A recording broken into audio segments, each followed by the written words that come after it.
Assalamualaikum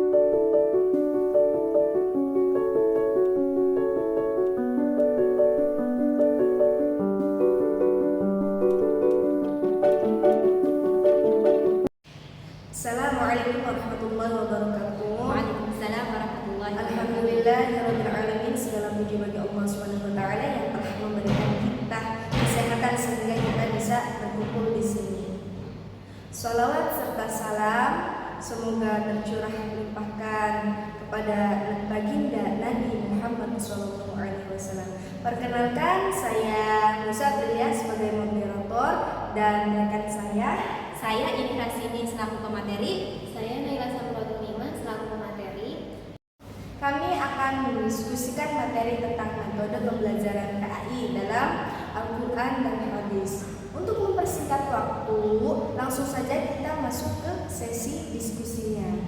Jadi, apa yang dimaksud dengan metode pembelajaran PAI itu dan apa saja metodenya? Silahkan untuk Teh Ini dan Teh Nail untuk menjelaskannya. Terima kasih kepada moderator yang telah memberikan waktunya kepada kami. Metode pembelajaran PAI dalam Al-Quran dan Hadis adalah cara mengajar yang dicontohkan oleh Allah Subhanahu wa taala dalam Al-Quran dan oleh Nabi Muhammad SAW dalam hadis.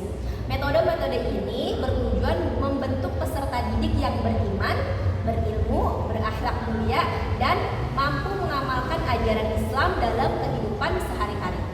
Ada beberapa metode pembelajaran PAI. Yang pertama itu ada metode hiwar atau dialog atau tanya jawab. Metode hiwar ini biasanya guru dan peserta didik berdialog melalui tanya jawab untuk memperdalam pemahaman. Metode ini melatih berpikir kritis dan aktif. Contohnya, guru bertanya tentang hikmah sholat, lalu siswa menjawab dan mendiskusikannya. Kemudian yang kedua ada metode kisah, artinya bercerita, di mana metode kisah ini menyampaikan pelajaran melalui kisah para nabi, rasul, dan umat terdahulu agar peserta didik mengambil hikmahnya. Contohnya, menceritakan kisah Nabi Yusuf alaihissalam untuk mengajarkan kesabaran dan kejujuran. Kemudian yang ketiga ada metode amsal. Metode amsal ini artinya perumpamaan. Metode amsal ini menjelaskan suatu konsep dengan perumpamaan agar lebih mudah dipahami. Contohnya, mengibaratkan orang yang berinfak seperti benih yang tumbuh menjadi banyak bulir. Nah, contoh ini terdapat dalam Quran Surat Al-Baqarah ayat 261.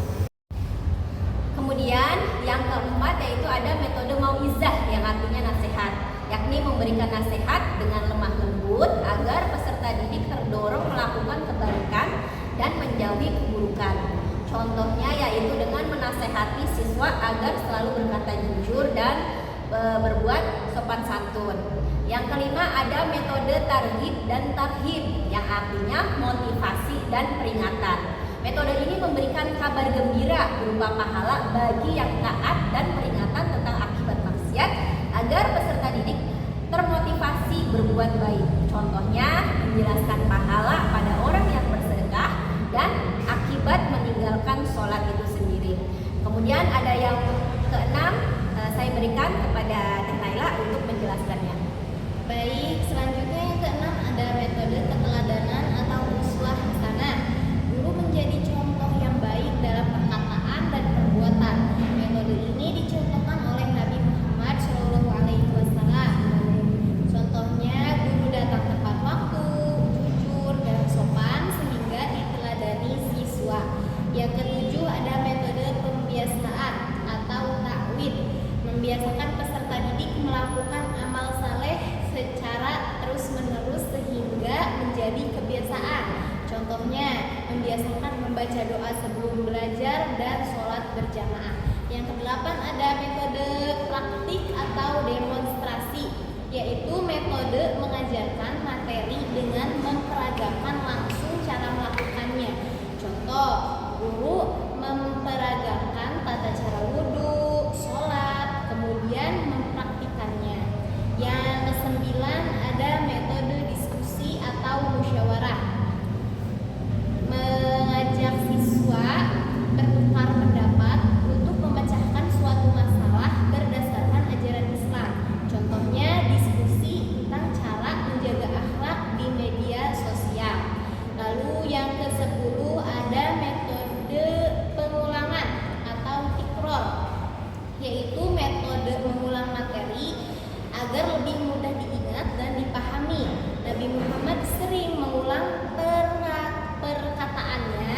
hingga 3 kali agar para sahabat memahaminya.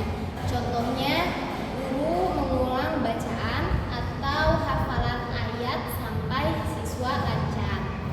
Dari ke-10 metode tersebut dapat disimpulkan bahwa ada metode pembelajaran PAI dalam Al-Quran dan Hadis meliputi hiwar, qisah, amsal, mau'izah, targhib dan tarhib, keteladanan, pembiasaan, praktik atau demonstrasi, diskusi, dan pengulangan. Ke-10 metode tersebut saling melengkapi untuk membentuk peserta didik yang memiliki pengetahuan akhlak dan pengamalan ajaran Islam secara utuh. Baik, saya kembalikan kepada moderator. Terima kasih kepada pemateri. Selanjutnya, dari materi tersebut, menurut Teh Naila, metode apa yang paling efektif dalam pembelajaran PAI saat ini? Silakan untuk Teh Naila jelaskan. Baik, menurut saya metode yang paling efektif dalam pembelajaran PAI adalah metode keteladanan atau uswah hasanah. Melalui ini, guru menjadi contoh nyata dalam akhlak, ibadah, dan perilaku sehari-hari sehingga peserta didik dapat belajar melalui pengamatan dan pembiasaan. Selain keteladanan, metode ini akan lebih efektif jika dipadukan dengan diskusi dan praktik. Diskusi membantu peserta didik berpikir kritis dan memahami nilai-nilai Islam, sedangkan praktik memudahkan mereka menguasai keterampilan ibadah seperti wudhu, sholat, dan membaca Al-Quran.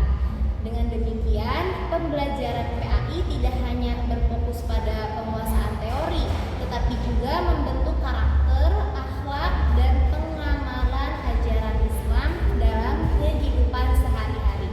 Baik, menurut saya segitu saja. Silakan moderator.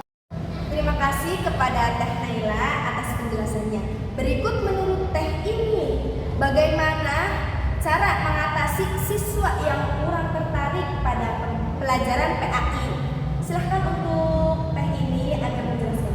Terima kasih kepada moderator. Menurut saya, siswa yang kurang tertarik pada pembelajaran pendidikan agama Islam atau PAI dapat diatasi dengan menciptakan pelajaran yang menarik, interaktif, dan sesuai dengan kehidupan sehari-hari. Guru dapat menggunakan berbagai metode seperti diskusi, permainan, edukatif, media digital, atau studi kasus agar siswa lebih aktif dan termotivasi. Selain itu, guru perlu memberikan keteladanan yang baik serta membangun hubungan yang positif dengan peserta didik. Sikap guru yang ramah, sabar, dan menghargai pendapat siswa akan membuat mereka lebih nyaman mengikuti pembelajaran. Hal ini sesuai dengan Quran Surat An-Nahl ayat 125. Dengan demikian, pendekatan yang kreatif dan humanis, pembelajaran PAI tidak hanya meningkatkan minat belajar siswa, tetapi juga membantu mereka memahami dan mengamalkan nilai-nilai Islam dalam kehidupan sehari-hari. Begitu menurut saya kembalikan ke moderator. Terima kasih kepada Teh ini atas penjelasannya. Begitupun juga kepada Teh Naila. Alhamdulillah, demikian diskusi dari kita. Semoga bermanfaat bagi kita semua. Saya Moza Aprilia selaku